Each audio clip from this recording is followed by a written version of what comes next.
Ben Fagan here with another episode of Career Cash, the podcast. And on this episode, I'm joined by project manager at Sopra Group, Laura Gilli. Laura takes me through this winding, turning, twisting path that she took from college to get to where she is, filled with jobs in a variety of different industries and many, many lessons learned along the way. She's here to share them all with you. It's an awesome conversation. Let's get to it.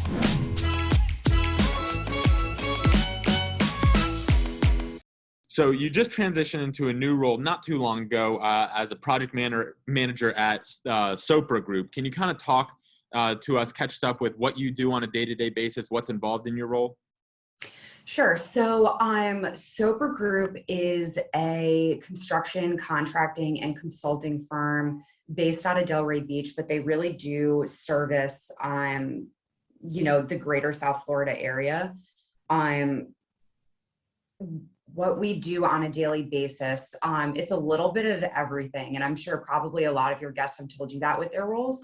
We meet with clients to determine what they need from their structure in order to, for lack of a better term, live their best life. So we'll meet with property owners, commercial or residential, who either want to build a brand new building or put an addition on their home or renovate their kitchens or bathrooms, or they want to knock down their whole entire house and put a completely different structure up completely. And then from there, we sort of work to develop a plan on how to make that happen in a way that is safe and structurally sound, but also is exactly what the client is looking for. So my duties kind of range from being business development to the company owner's personal assistant, to permitting and licensing with the city, to calling subcontractors and making sure they're at the right place at the right time with the right supplies. So it's a little bit of everything, kind of depending on what the day requires. Love it. And you're a great person to have your hands in a little bit of everything. You're good at managing all of those things. So this is one of my favorite things, and one of the things that I find most interesting is if we hop in the time machine and go back a little bit. Let's say, getting into college, was this something that this industry, I would say, something that you particularly saw yourself doing? Never. I think the only thing that I would have maybe that could sort of be similar was I grew up and was really interested in cars and automotive. It was just something in my family that both my mom's side and my dad's side would rebuild their own cars. And so I figured if I were to get into any type of trade, it would probably be with vehicles, but that didn't actually happen. So I went to school thinking that I wanted to work at Disney World. So I majored in hospitality and I was like, I want to work in hotels. This is what I want to do. And then I worked at a country club in Boca, and it was the absolute worst experience of my life. And I wanted to denounce my major as hospitality. I said, this is awful. I don't want anything to do with this anymore. But that wasn't really an option at the time. I think I was too far along in my credits. It was too late for me to change majors. So I just kind of said, like, I'm going to stick with this major and this career track, and then I'll figure out something else. And then one thing just kind of led to another. And now here I am working in construction. So what was it that was like that alarming sign that made you like so have such disdain for hospitality and made you want to kind of switch? So I think it was a couple of different things. So the first thing was that when I spoke to the people at the country club about what the internship would consist of, I was told one thing and then it ended up actually being something completely different. So that sort of, which I understand happens, things change. But I really wanted to know more about how to run a country club or run a department within a country club rather than cut tomatoes or set tables or bus tables, which is an important thing for someone who's getting in the industry to do. I had already kind of done that in part-time work, and that's not what I was looking to do for the rest of my life. So that was the first thing. The second thing was that the clientele at this particular country club and were not the most exciting, fun people to try to service, and would tend to give myself and the other employees a really difficult time about things that were not necessarily within our jurisdiction of decisions to make. I would be hostessing and would be bringing someone to their table, and they'd complain about the windows not being clean. Do I look like I'm the window cleaner? Do I look like I'm the guy that schedules the window cleaner? And so it was just it just wasn't an environment that I wanted to be a part of. Yeah. And that's like, we've talked about this before, and it is an important thing, is like those experiences, while they just generally suck, it's good to have them because they are eye-opening in terms of like, you see like, okay, hey, this isn't something that I really want to do, because there are people out there who like and enjoy those customer and those client interactions of saying, hey, you know what, I'll solve that problem for you. And that's the industry that they should be in. And so to know that, hey, this isn't for me, you have to go through the suck to get, out the other side, but it is super, super important. Exactly. And so kind of going off that point there, what was it that after you went through that suck, what was on the other side? Where were you going there, after hospitality? So at the time, and I'm not sure if this is particularly the case now, but at the time at Lynn, hospitality majors had to complete 2 internships in order to graduate. And so since that was my first internship and I already knew that this wasn't something that I wanted to do, I was like, oh my God, like, what am I going to do? I do not want to subject myself to another semester of this. I have to do another internship. And so I ended up going to my advisor at the time, Professor Shapiro, who I was pretty close with because I was involved in the hospitality club. I spent some time with him. I would just drop by his office every once in a while. So he kind of knew who I was and my personality. And he recommended looking into event planning. And I was like, that's kind of cool. I never really considered that. Event management wasn't a major that was offered at the time at the school. So it wasn't something that was just kind of readily available for Lynn students. He had connections with some companies in the area and recommended that I apply to those organizations for an internship.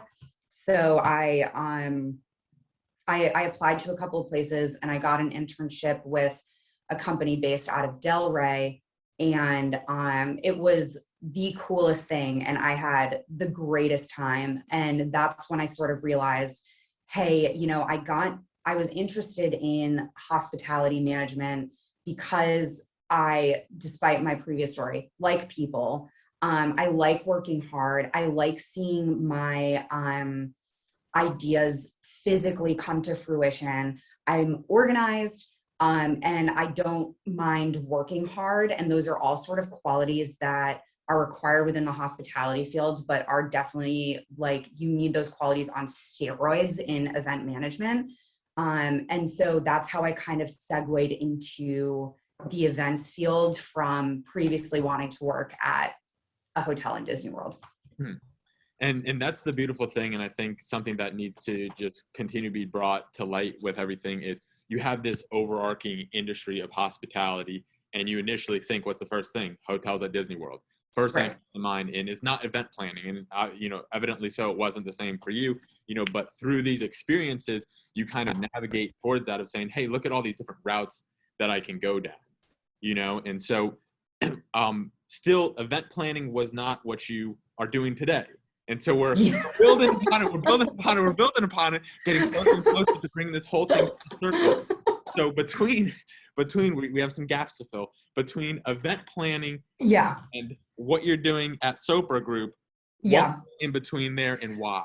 Okay, so I think to preface the story, I should have really, and maybe this is a good time to interject there.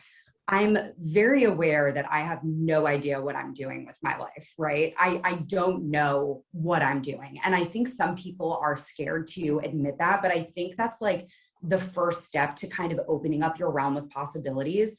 So many people are like, oh, I want to work in biology, and you can't sway them from that whatsoever. And they limit themselves on their options and what they could enjoy doing by being so specific to this field. So instead, I had kind of shifted my mindset to, what do I have to do right now to get to where I want to be in the future, right?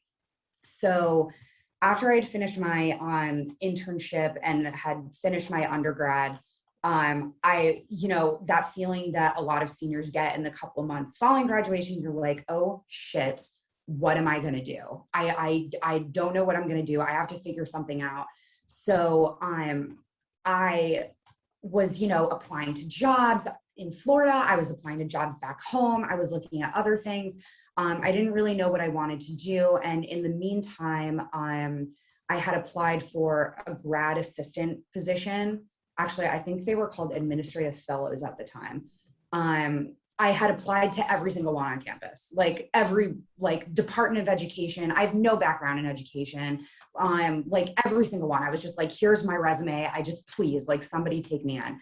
So I got one of the positions with the Office of Admission, which was kind of a fluke. They typically would only hire, the campus ambassadors that were doing the tours for all 4 years. It was only because someone else had turned down that opportunity for another thing that I got it. So, I mean, that's fine. I'll take it, So I did that for a year. I was working in the Office of Admission. And while I was doing that, I was working another part-time job at the mall. And actually, this came about because of the Career Center. They held a career fair. But my schedule was like so bananas at the time, right? Because I'm doing a grad program in international business, which again, my previous major was hospitality. So like hospitality to business is like a whole other thing. And then I'm working 20 hours a week with the Office of Admission. I'm working like 20 to 30 hours a week at the mall. And so there's just a lot going on in a short amount of time. So I had like 25 minutes to go to the career fair and like try to get a full-time job, right? So I remember printing out 50 copies of my resume and going to the career fair and literally saying, hi, my name's Laura. I'm really sorry I'm doing this on my lunch break. Here's my resume. I'd love to work for you. And like, I did that like 50 times, like at every single table. I felt bad because, the Career Center is like, you should really take the time to, get to know the company and talk to the people and make an impression. And I just didn't have the time for it. I was doing it on my lunch break. So during that time, I handed my resume off to the Boca Resort, and they said that they were looking for someone to do events there. And I was like, that would be awesome. So again, gave them my resume and just kind of like crossed my fingers and hoped for the best. And I ended up getting a job there. So that was awesome because that was kind of like the best possible scenario. Like the Boca Resort is so established. It's a historical building. Like the creme de la creme of people are going to the Boca Resort. Like people work there for 60 years. It's like the best thing ever. So I'm working there and I hate it. And it's the worst. And I didn't enjoy my time there at all. And even now, like you can ask my friends, I'll walk by the Boca Resort and I'll just be like, I can't walk in there. Like, I just can't do it. It's just awful. So we're going to segue again to another career. During that time, I had just kind of decided that maybe South Florida wasn't really the place for me. I want to get into something else. So I don't necessarily want to stay here, but I don't really want to go home either. So I started researching different cities and I found Greenville, South Carolina. And I'd never been there before. I didn't know anybody there. And I just kind of decided, like, in 3 months, I don't care if I don't have a job. I don't care if I don't have a place to live. I'm packing up all of my stuff and I'm moving to Greenville, South Carolina, which sounds bananas in retrospect. So at the time I was talking to my best friend and I was like, do you think I'm crazy? Like, is this a bad idea? Like, should I not do this? And she told me, no, I think it's a really great idea, which is like kind of a little bit of a warning flag, but hang with me here. And she said, by the way, my family has a condo 45 minutes outside of Greenville, and you can stay there for as long as you want. Nobody's there.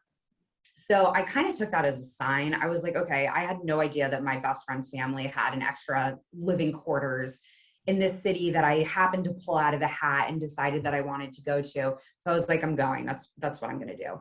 So I started looking for jobs in that area, and there's the condo was actually in Clemson, South Carolina, which at the time I wasn't super familiar with Clemson, or I was like, I think there might be a school there. And so I was looking at it and I was like, oh, it looks like there's a school there. I technically have experience in higher education now because of the work that I did in the Office of Admission.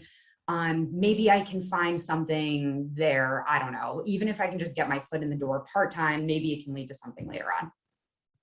So I was looking on their website, and they were hiring for, the name of the position was game day events manager. And essentially they were looking for someone to run the football tailgates for their like VIP donors and alumni of the university.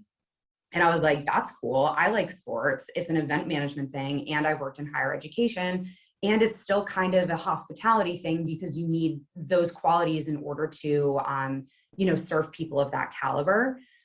So I had applied, and a couple of days later, they called me and they said, hey, can you come in for an interview? We're looking to fill this position really quickly. Is there any way that you can stop by today or tomorrow?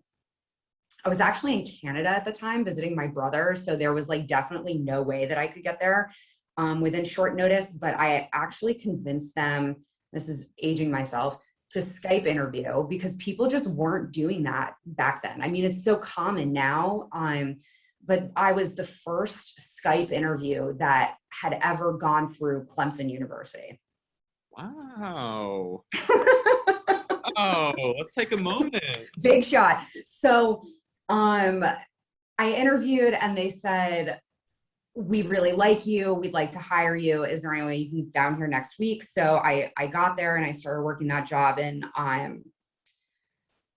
it was really kind of life-changing for me. The culture up there is just completely different. I had an incredible time. I really didn't want to leave. But I got offered, while I was up there, I got offered a full-time position with the event company that I had interned with back in Florida. And so I ended up moving back to Florida and taking that job there. So I guess before I progress on to how I am where I am, two important things that I think I would share from that is that I am pretty good at maintaining contact with all of my previous employers. You never know when something might come up that could be helpful to you or them. I am pretty good about sending Christmas cards or holiday cards to people at the end of the year. And I think if I hadn't been doing that with my previous, with this event company, they wouldn't have thought of me when this opportunity came up. I didn't apply to that job with that event company while I was in Clemson. They actually reached out to me and asked me if I would be willing to leave my job to work with them. So that I think is an important thing to keep in mind. So I was doing the event management thing back in Florida again. It was really incredible experience. Event management is kind of like managing your own business. You have to keep track of budget. You have to keep track of inventory. You have to keep timelines. You have to really just manage everything from start to end. And eventually I was like, you know what, I think I might be ready to do something else. It was a lot of traveling, which is really cool at first. But then after a while, you're like, man, you know, I'm missing things. I'm missing milestone events for my friends and family because I'm traveling for work so often. I'm pretty much living out of a suitcase. It's really difficult to maintain any type of life when you're traveling so often for your company. And at that point in time is when the position became available with the Career Center, when they were merging Career Connections with alumni. And so I had interviewed for that position, and had gotten it. And so that's how I kind of ended up at the Career Center. Wow. Are you following along so far? We're all following. So just for the people scoring at home, we go hospitality, don't like it, event management, like it a lot. Yep. Then we move to South Carolina, Yes. like it, enjoy it, get a full-time job back in Florida with event management in an industry that we love because we maintain contact with people and employers around. And then we get we don't like it so much because of the traveling and the quality, the way of life. So that leads us more towards interviewing for the job with the Career Center on the alumni side of things.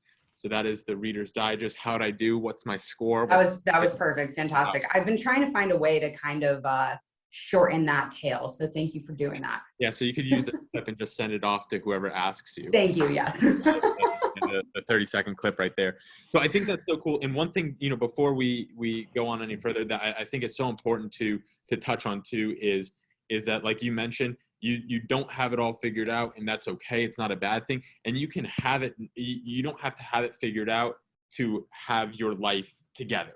And I think that's something that's like a weird thing to kind of talk about, because if you don't have it figured out, then you feel like, okay, well, I don't have my life together. And that's not necessarily the case. And can you kind of talk about that a little bit?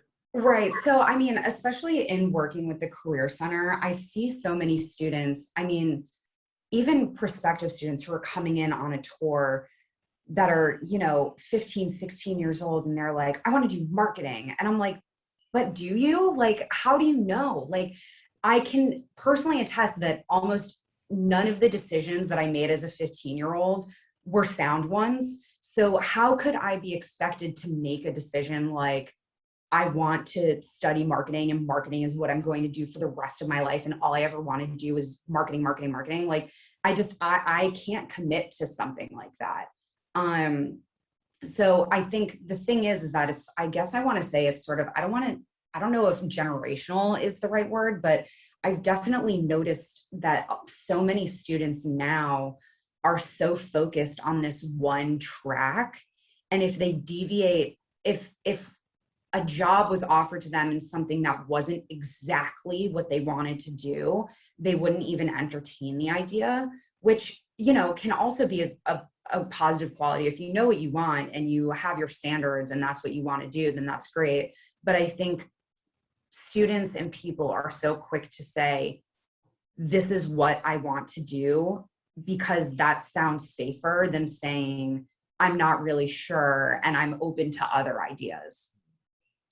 So I think you can make up your mind momentarily. You can say, I'm really interested in marketing right now, but hospitality is cool. So maybe I could work for a marketing firm that does restaurants and hotel chains. I think that would give a lot of people way more leeway and options than just being so dead set on one particular route. No, definitely. I've got a fun fact for you here. Love that. I love fun facts. Speaking of changing careers, being dead set at one point in your life and shifting at another, when I was growing up, I was dead set on becoming a horticulturist. And for those of you who don't know at home, that's a person who studies plants and all those types of things. That's a rough definition, so don't quote me on that. But on the way to elementary school, and I was young, like early elementary school, we would drive by and there would just be this row of trees, plants, sea grapes. I could name each individual plant. I can't do it with your background now, but I was in love. That's what I was going to be. And that lasted, maybe to second grade. And then I was done with it.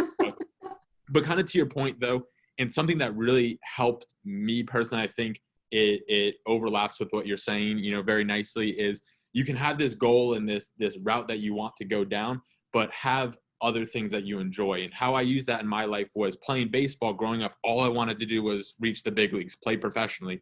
And so you have to go all in on that. And so when you have big goals, if you want to be, the owner of a hotel, you want to be, the next great scientist, whatever your goals are, you have to go all in, eat, drink, sleep, breathe, do everything that. Right. What was so beneficial to me was I never had a plan B. And when I tell people that, they'd be like, what do you mean? You had to like, what's your backup plan? That would be the first question that would be asked when I would tell them, what do you want to be? I want to be a Major League Baseball player. What's your backup plan? And I never had one because Right. this was something that my parents instilled in me. And I'm grateful for that. Is it wasn't to have a backup plan, but to have multiple passions. And Right. that was the thing that helped me to when baseball, was finished for me. Yes, I, fell short of reaching the major leagues, but because I had those other things in place, because I had multiple passions, I was able to make the transition into a new industry or a new, career path much more seamlessly than if I hadn't had those multiple passions. So you can be dead set on marketing at 15, but be dead set with multiple passions. And I think that's like the super important thing here. And I think also too, the thing that a lot of students don't realize is that when employers look at your resume, they want to see that you have the ability to do well in other environments. So as an example, when I was applying at the Boca Resort, I had the background in education because of the administrative fellowship I was doing with the Office of Admission.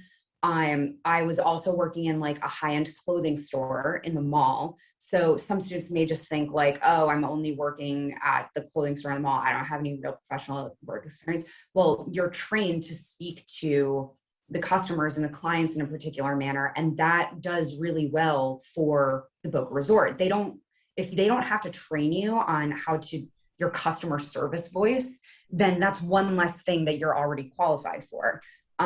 They saw that I had experience in food and beverage because my first job was working at a coffee shop back home in Rhode Island. So they knew that I understand the importance of food management, food inventory, food safety. So even though those three things are really not associated at all, a coffee shop, a clothing store, and the Office of Admission at Lynn University, the qualities and the skills that I got from those three things were exactly what the Boca Resort was looking for in an event planner, even though none of those things were really event planning jobs. So even though that, I think that's a really important thing for students to recognize, even though you may not have quote unquote event management experience, or you've never been an event manager or an event coordinator or an event intern, you can still take the skills from other jobs that or internships that you've worked and apply them to the job that you want to get. I love that. And you just, spoon fed this one to me. We're bringing this whole thing full circle here.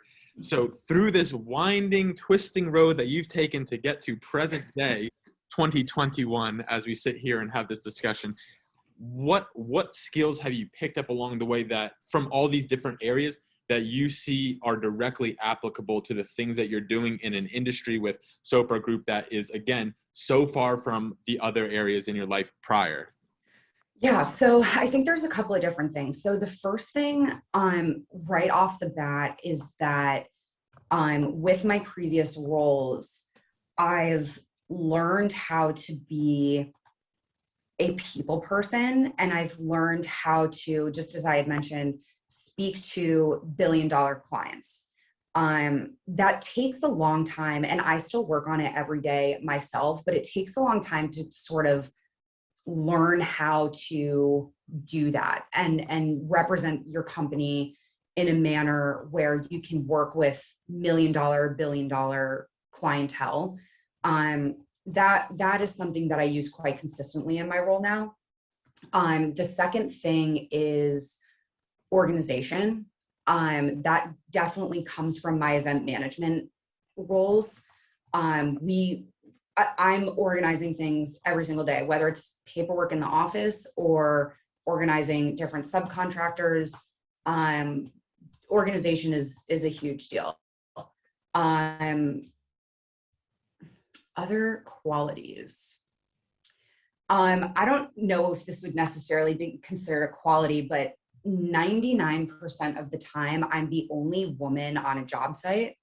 I think that this is a huge industry that's been completely untapped for women. And not for nothing, there's a need for us there. We are intrinsically more organized and thorough in our work. I think sometimes we strategize a little bit further ahead. We keep better to-do lists. There's a need for women within the field. And I think a lot of times, I mean, myself included, I never thought that this would be something that I'm doing. That's just not something that women explore because it's not a womanly industry. No, definitely.